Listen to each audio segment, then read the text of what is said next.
So they'd come in and they'd say, gee, I just can't do science. And I was in a women's school. So the challenges were there, and I certainly created a paradigm that worked for these students, and I have quite a legacy there. The animal projects got to everything that I wanted a 7th grader to be able to do. We had an animal room, and they divided into groups, and they'd spend a year studying these animals. They had to be small animals that could stay in cages like hamsters and rabbits and guinea pigs. And they divide in groups, and they'd take data, and they'd figure out what they wanted to study.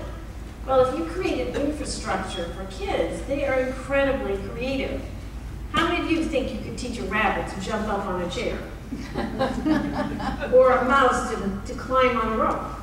Well, sure enough, that's what they did. There's one particular student that I had 3 different years. Her name is Zoe Haas.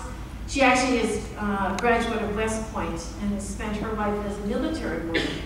And she has called me and she has told me that the things that she learned doing research projects and being in my classroom helped her entire life to be able to lead groups into very difficult situations and to be able to organize them and to be able to create the relationships that she wanted.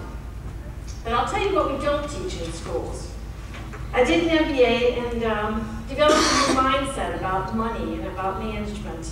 And we don't do a good job. We don't do a job at all. Or entrepreneurship. We train young people to be doctors and lawyers and teachers, but we don't teach them entrepreneurship. We don't teach them that mindset.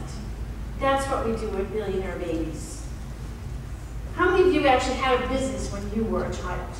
I'm going to give you a minute to think about that. How many of you had any kind of business when you were a child? Raise your hand. Yeah.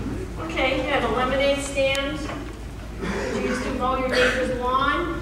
Maybe you get paid to do that. We had an ice rink in our backyard. We used to charge $3 for admission and $1